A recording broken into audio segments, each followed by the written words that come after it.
Violet Hour presents. Dr. Harrington. You are? Detective Filardo, 103rd Precinct, robbery homicide. I'm sorry. Why are you here? Look, I know the timing of this is not ideal, but I need to ask you some questions about Bruce Russo. Coffee? No, thank you. Are you aware of what happened last night, ma'am? Not fully, but given your credentials, I assume it's bad. Well, yes. You sure you don't want some coffee? Fine, I'll have a coffee. How do you like it? Light and sweet. Light and sweet. Perfect. That's how I like to keep things. Now, Bruce Russo, you were his doctor, right? Yeah. Was he on any medication? Of course. That would all be in his case file. Didn't you go through his case file already? Yeah, but I'm looking to confirm that with the doctor responsible for this kid. You understand, right? Yes. Bro, Hypnovan.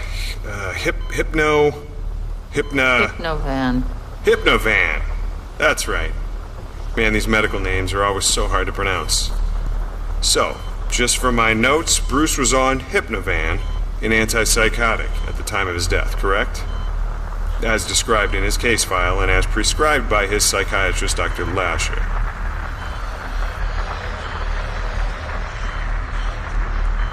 Yes, Detective.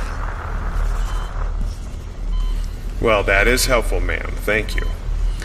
Puts me ahead a little further on the timeline. Damn toxicology testing takes a while. At least I can put something rough down in my notes. Yeah. You okay? I'm fine. Dr. Harrington's first encounter with Detective Filardo, the law enforcement official who would later interrogate her on the night of the fire.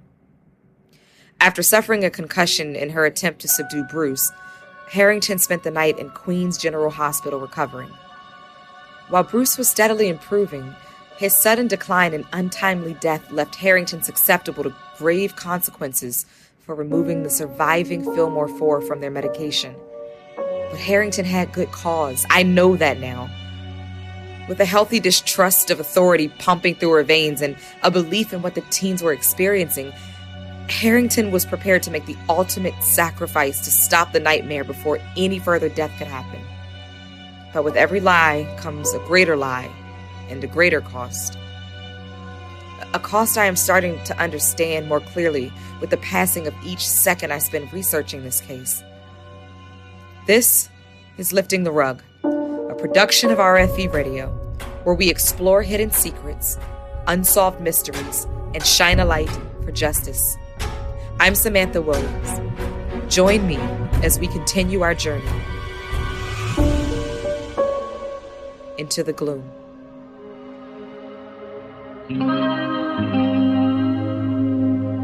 Episode 6. It's all come undone.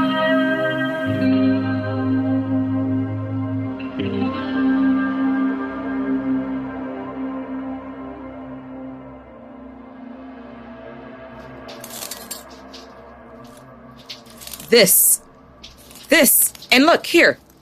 Look. See? Ma'am, there are no signs of a break-in. Are you for real? Someone fucking trashed this place. Okay, ma'am, please remain calm. Oh, I'm calm. I'm fucking zen. Does anyone have a copy of your key? Ex-boyfriend or girlfriend? An ex? Ugh. I can't believe the nerve of you people. I don't have an ex, okay? There's no one. So you're saying you live a completely solitary existence?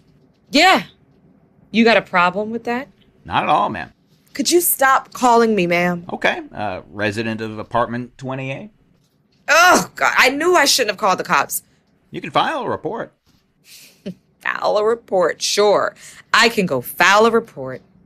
Is that recording? I'm always recording. It's part of the job. What job? I'm a journalist. I work for RFE. Oh, wow, I listened to that. Really? Yeah, what do you work on? A show called Lifting the Rug. No kidding. You guys do some interesting stuff. Thanks. I'm pretty new. Just leading my first story right now. If it's anything like that story in that Daisy Morales case on trafficking, that was a great show. I'll do my best. If there's anything missing that you can think of, anything that stands out as gone... Look at this place. Sure, everything. I mean, it's such a mess.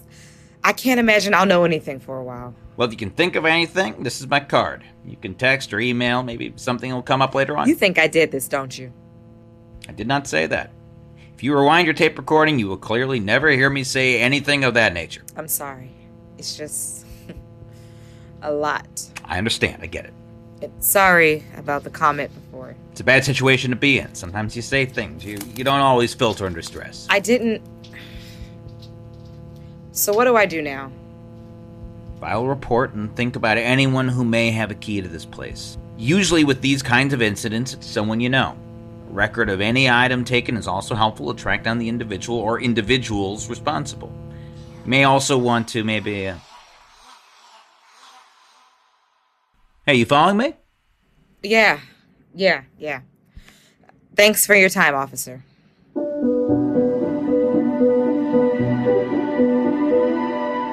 I don't know what I was expecting. The police were of little help. I am quite certain that I am being followed. It only confirms one thing. I must be getting closer to the truth. I can't afford to let my anxiety debilitate me.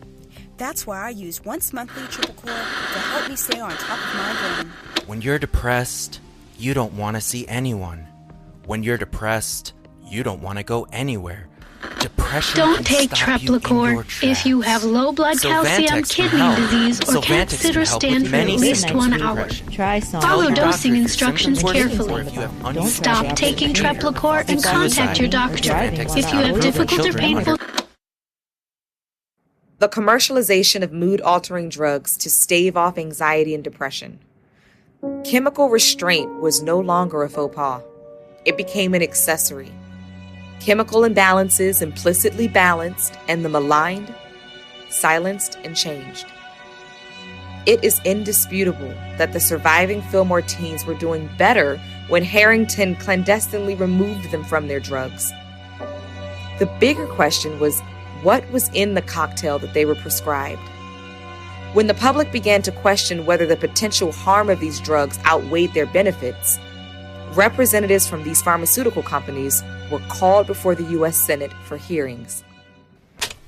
So, when it comes to really severe behavioral problems where there's a lot of danger, atypical antipsychotic medications are what we would recommend. The concern with this type of medication is that there are some severe potential adverse effects. Let me stop you there. What kind of adverse effects are you talking about? One such effect is a higher degree of what is called cerebral vascular events. Oh, great. So basically a stroke then. Among other things, but yes. There is a risk of strokes. That's why we typically use minimum doses when beginning, and only after alternative treatments have been exhausted. Is there an increased chance of death? We found that when compared in double-blind tests, the control group found a 2% possibility of death, and those on the prescribed medication saw a 3% probability. So a yes then? Yes. A 1 in 100% increase. Yes. They will likely do well with an increase from 120 to 200 milligrams at approximately midday and 11 p.m. Dr. Edmund Lasher.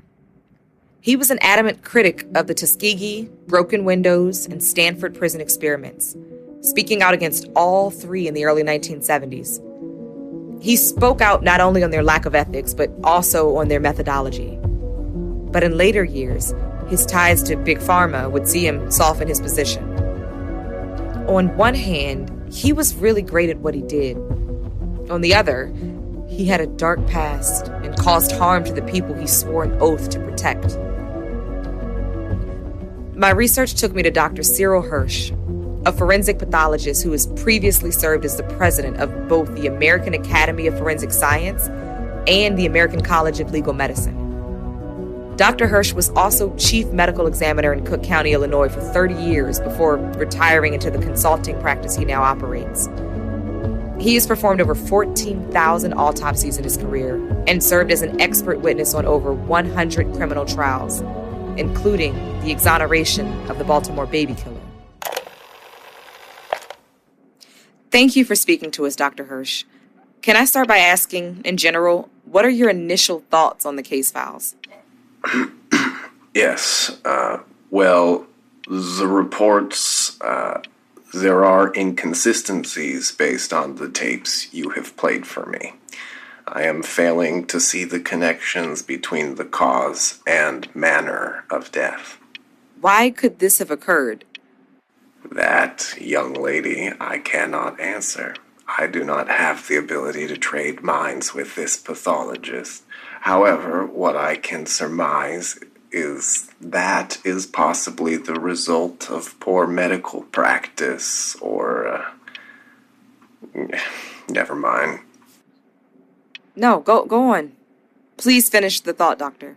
So, yes, it is my guess, and not on any sort of record, but my guess that the true cause of death in both of these youngsters was either missed or deliberately left out. I can't see any other realistic alternative open.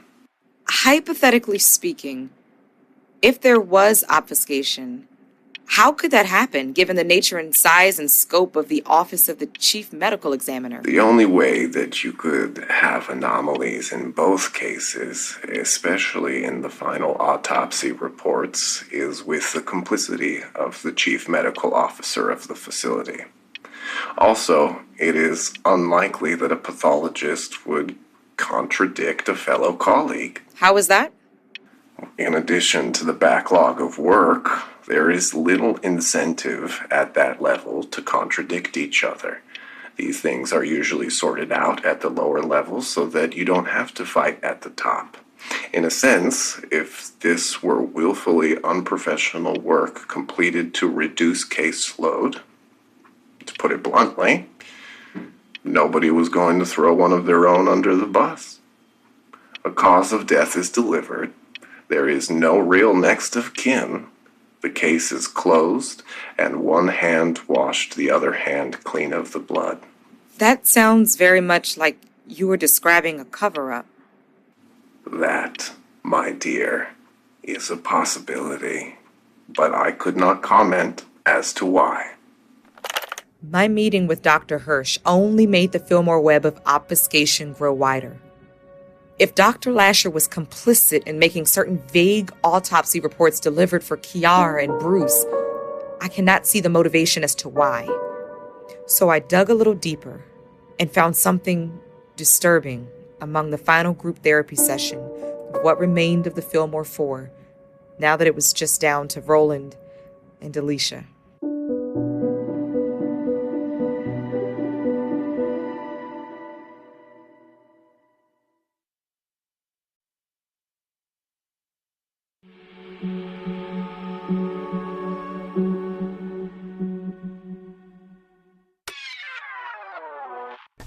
Everyone's saying Bruce killed himself. People just talking shit. Ignorant, backward-ass fuckheads.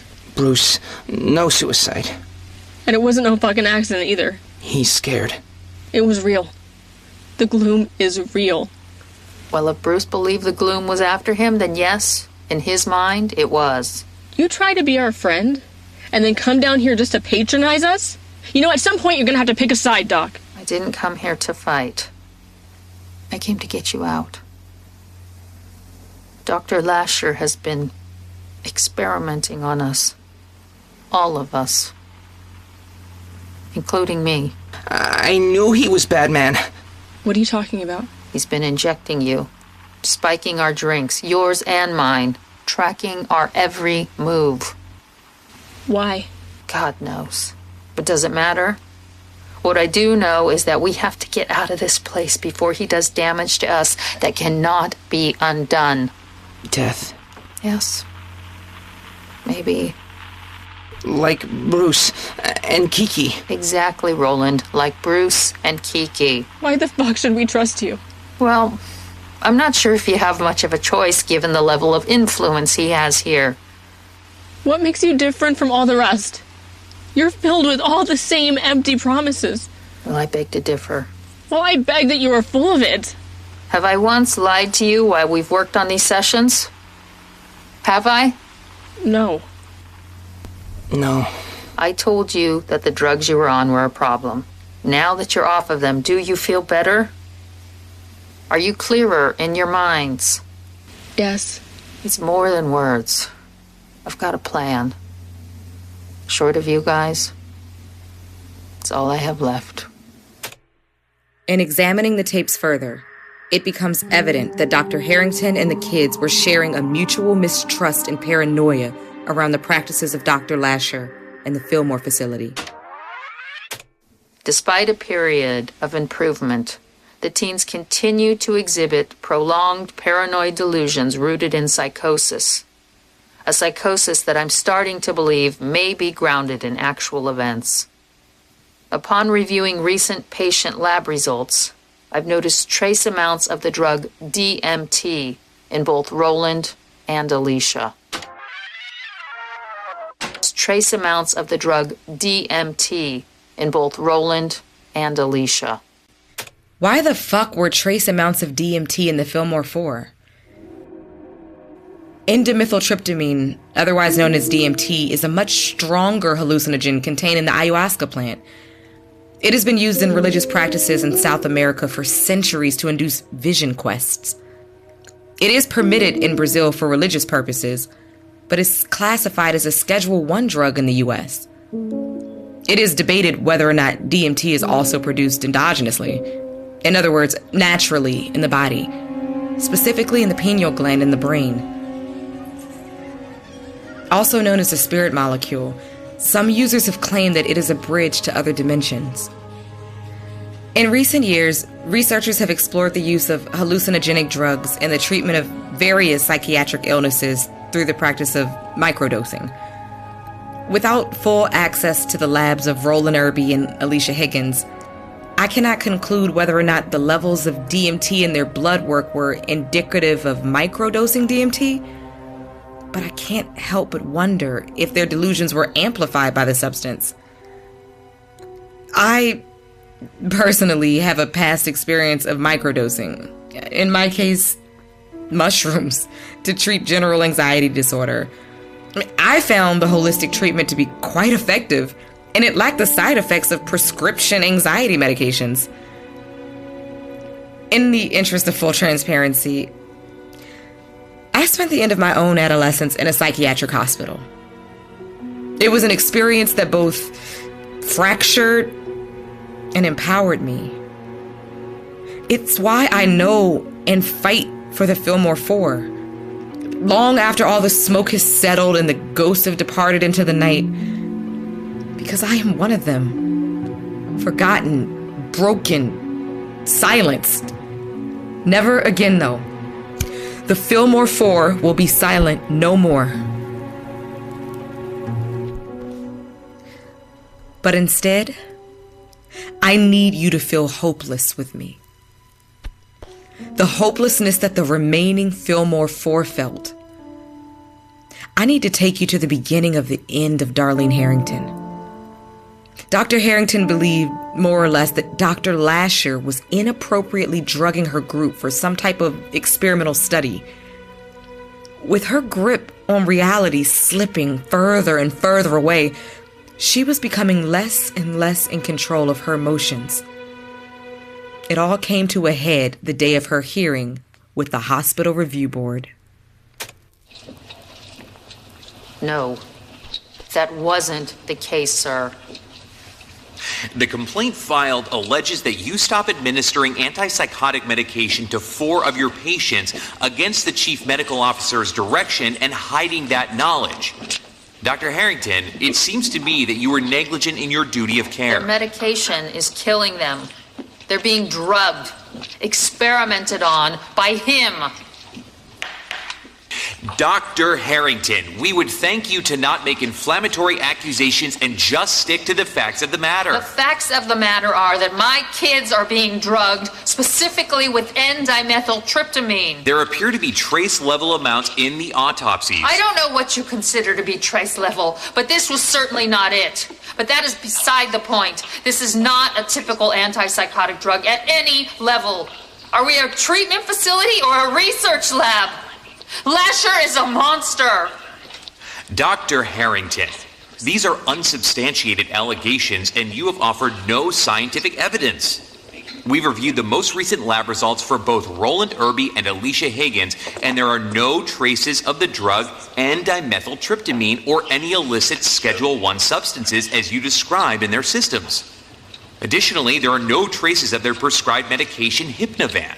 Quite frankly, we're concerned about your state of mind, given everything that's My state of mind? You're all mad. More likely you're doing this just to cover your own asses. You were the ones that appointed him, and if he goes down, he exposes all of you much more than I do. Order. I call this hearing to order. Dr. Harrington, it is the recommendation of this review board that you are suspended from employment at the Fillmore facility pending a review of your status. In addition, we are recommending to the state board to review your license as well.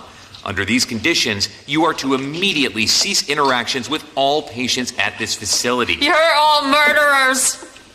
Goddamn monsters! And that's how it always goes. The innocent are slaughtered and their blood is left to drain away to appease the fucking wolves. Fucking vampires. Dr. Lasher. Did you come to gloat or to help me pack? Darlene, I know things haven't worked out like we both expected, but I hope that history remembers your contributions here. Look, you got what you wanted. Your ass is covered, but for the next 30 minutes, this is still my office while I pack up, so quite frankly, you can fuck off. This is a difficult job. Not everyone is cut from a cloth strong enough to withstand the many directions that it pulls you in. So chin up. You're not the first colleague of mine that I've seen succumb to the pressures of that position. What makes you so fucking indestructible? Compartmentalization. You're a fucking shell of a human. Are you even human? Something is happening with Alicia Higgins. Darlene! Get the fuck out of my way! Stop her! Alicia! Bill!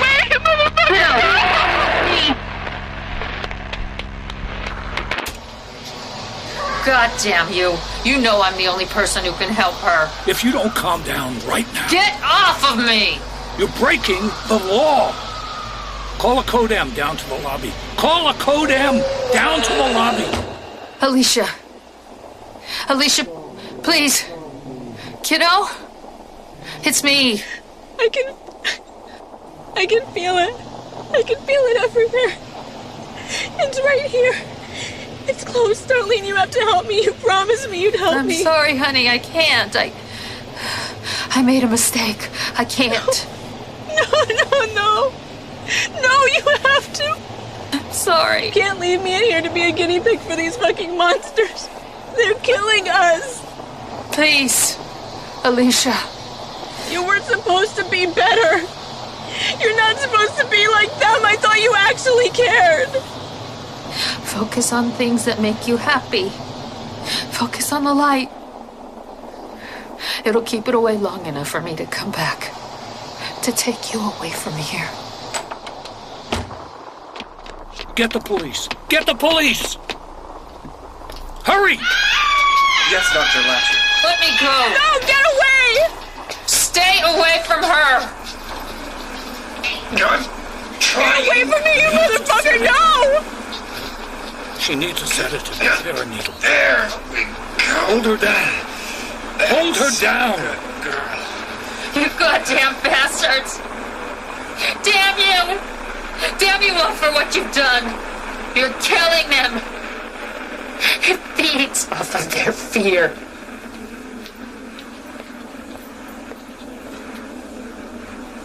You have no idea what true fear is. For many of the key players involved, these tapes contain a disintegration of sanity. I myself wonder if this podcast is a documentation of my own disintegration. This story is changing me. I am not the person I was when I began this research. Dr. Harrington, I'm sure, had fallen well off the wagon again. I feel like I'm about to join her. Cheers, Darlene.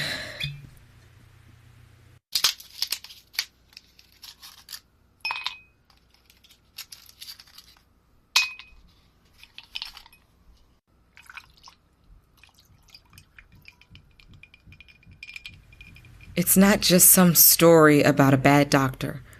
It's not the story I thought I'd be uncovering. This is something far more sinister. Get out. You're drunk.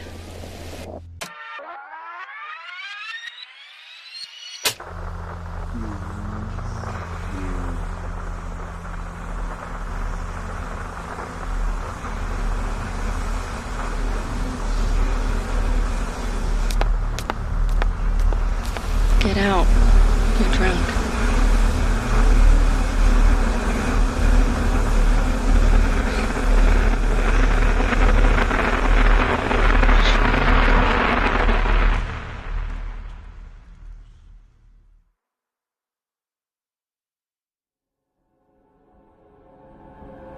You've been listening to The Gloom, a production of Violet Hour Media, produced and directed by Frank Merle. Written by Peter Wenzutski and Michael Asap. Music by Talib Peshkapia. Sound design by John Zowski. Mixed and mastered by Jean-Marc Preset. Executive produced by Cassie Josephoff. Lynette Teschel is the voice of Samantha. Charles Riffenberg is Mark. Michael Clark is Johnny. Carrie Weeder is Darlene. And Tobin Bell is Dr. Lasher. The Fillmore Four are Hunter Johnson, Veronica Johnson, Angeline Labrie, and Spencer Ortega. Additional voices by James Cowan, Galen Howard, Jake Kaufman, Aaron Killeen, Keith Cornelick, Danielle Today, and Eileen Dietz as Dr. Glassman.